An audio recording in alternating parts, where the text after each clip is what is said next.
Hey guys, welcome back to the BuzWeaver channel, and in our top stories today, the manhunt continues. From ABC News, FBI releases images of person of interest, announces $100,000 reward aimed manhunt for Charlie Kirk's killer. So they are still on the lookout for this guy. The FBI has released images of a person of interest sought in connection with the fatal shooting of Charlie Kirk, the founder of the conservative youth activist organization Turning Point USA, during an event at Utah Valley University on Wednesday, as we all know and have covered. So if you haven't seen that video, by all means, go to the main channel and you can find it there. We are asking for the public's help identifying this person of interest in connection with the fatal shooting of Charlie Kirk at Utah Valley University, the FBI Salt Lake City office said on X on Thursday, while sharing two images of the individual who is wearing a baseball cap and sunglasses and was captured in a stairwell in one of them. So that was the images in the stairwell. And I can remember working security years ago when I was in college, and there was locks to the hatches to the roof, or to the where I worked. There was latches and locks to the roof, so people couldn't go up there and do nefarious things or even jump off of it. So very curious how he gained access, because a lot of insurances and stuff like that require that buildings be secure in certain areas and so forth. So lots of speculation, but I just thought I would just bring that up because this individual apparently was on the roof based upon some images that we have seen. The FBI said it is offering a reward of up to $100,000 for information leading to the identification and arrest of the person responsible for Kirk's murder. So we're going to take a look at what ABC is showing here, and then I'm going to show you guys some highlights from yesterday.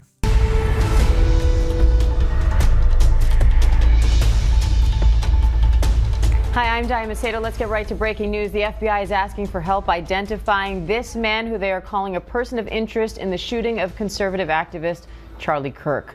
Sources tell ABC News ammunition found with the rifle was engraved with messages about transgender issues and anti-fascist ideology. Meanwhile, President Trump says he plans to speak to Kirk's family this afternoon. Our Chief Justice correspondent Pierre Thomas has more on that. Pierre, what's the latest on this photo? Diane, well, here's what we have and here's what we know. This picture is being put out by the FBI and law enforcement because they believe this is a person that they very much want to talk to. I'm told by sources it's from surveillance footage in and around the area where the shooting took place. And you can see this appears to be a male person wearing sunshades and a baseball cap. The FBI very much wants to talk to that person, and they're asking for the public's help in identifying this person so that they can get access to them and begin to interview them. Again, they want the public's help to identify this person so that they can talk to him. This person is being described to me as a person of interest, someone they very much want to talk to. And Diane, what you see unfolding, what you literally see unfolding, is what we were discussing yesterday, is that the surveillance footage was going to be the key to the case. That's what my law enforcement sources were telling me last night. They believed that when they canvassed the campus and the areas around the campus, that they would be getting images of the suspect moving about, or a person of interest moving about, I should say. Right, in so this case, got the this is major gist there of what was going on. So they're looking for this particular individual. And as he was saying there, the surveillance cameras was a big topic yesterday, as of this recording, of course, as to what was happening on the initial day that it happened on September the 10th. It's extraordinary, isn't it? Because today is September the 11th as of this recording. And, of course, the events that we do each year now during 9/11 was conducted this morning. So many of you may have seen that as well. But I did want to touch on some of the highlights here of what we saw yesterday, and the reaction from the House Democrats who objected to a request for prayer at the after the apparent assassination of Charlie Kirk. Now, some of you may have seen this, and there was a rather loud objection to it. Now, of course, most of it is all coming from Michael Johnson's microphone, so you can't really hear it. But those that were there said that it was much louder than can be heard. And so this was something that a lot of people were talking about yesterday, of course, with the ideology, the philosophies, and worldviews that we talk about here when it comes to culture here in the United States, and how the Democrats and the left have their particular worldviews. And, of course, they were in opposition to Charlie Kirk. So that type of reaction is not surprising. And we had this message here from Erica Kirk, his wife, who's had made a post of Psalms. God is our refuge and strength, a very present help in trouble. So interesting. So this was shared also, and very, very sad story. You know, it's upsetting because I think Charlie served as a perfect example of that Christian lifestyle of welcoming everyone. When he would do these functions at these campuses, he welcomed everyone. And as we talked about yesterday, there was some LGBTQ people there, and he welcomed them to come to the microphone to share their thoughts and their opinions. And he never rejected anyone, despite the fact that he disagreed with people. And so, of course, the left always sees a disagreement as being a form of rejection to their ideology, philosophy, and worldview, which in some cases it is, but it is a disagreement of not agreeing along with some of the things that they believe is, meets within the prisms of their thoughts. But when it matches reality, it's a different story. And then we have this from Charlie himself. Assassination culture is spreading on the left. 48% of liberals say it would be at least somewhat justified to harm Elon Musk. 55% said the same about Donald Trump. So this is not unusual.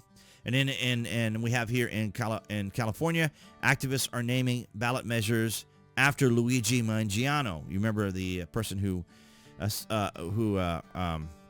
had killed the insurance individual there in New York. You guys remember that because we covered it here on the channel as well. And then we have this from MSNBC, and we'll get into that here in a moment. I'll give you some additional information. But here's what MSNBC had to say yesterday.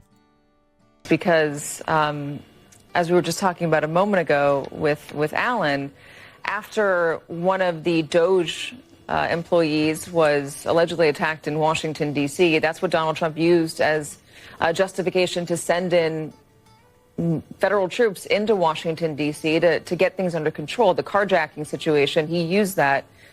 And I know it's hard to predict the future, Mark, but you can imagine the administration using this as a justification for something.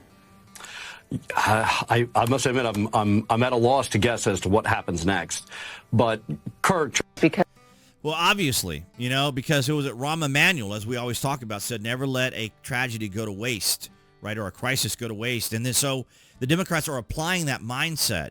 So you can see that all the things that the Democrats accuse their opponents of doing is what they themselves do. And so here, Trump's administration will use this as a justification for something. Well, that's very vague and it's very ambiguous, but it is very indicative of how the Democrats perceive everything because it's from their own prism. And they will, obviously accuse everyone of what they themselves do.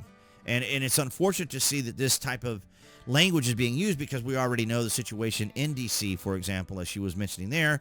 But, of course, Trump says that he's the law and order president. This isn't anything new. This is stuff that he talked about on his campaign. So this isn't particularly unusual. And I don't have it here with me, but the MSNBC had to issue a retraction from what they said, and I may post it here in post, so I'll put it up here, maybe up here on the screen for you guys. Their response or from the public relations office because of additional things that were said. And then we have this issue here from DMZ. So DMZ issues clarification and apology after tone-deaf laughter that could be heard in the background during a live stream reporting about Charlie Kirk. So if you guys hadn't heard this, we'll go ahead and play this for you. We were live streaming all day during this tragedy when something happened in our office. As we were reporting the assassination of Charlie Kirk, there were some people in the back room away from our news desk here who were watching a car chase, and they were laughing, they were clapping, and you could hear it out here. And we want to make a couple of things clear. One is that I know these people, and they were not laughing, they were not reacting that way about Charlie Kirk's assassination. They were not. They would not work here if they did. And that being said, we acknowledge that it was horrible timing, and for that we are sorry. And so they issued this apology, and I didn't realize now until I watched the video that their voices sound almost identical to each other. And but this was something else that had gone on as well. So very curious. Let me know down in the comments section. Did you follow Charlie? Did you were you interested in what he had to say? I think Charlie set a perfect example as to how politics should be addressed. You know, going to universities, inviting anyone and everyone to come and talk. He was a very open person. Everyone spoke very highly of him. Even people who didn't necessarily agree with Charlie, as we saw yesterday, as I posted, it acknowledged that you know, Charlie was someone that they liked, despite the fact that they didn't agree with him. He's an extraordinary person, and it's tragic and it's sad that this happened. And as we see here from ABC News, they do have a person of interest here. But yeah, let me know down in the comment section. Did you follow Charlie? Were you interested in some of the things that he did?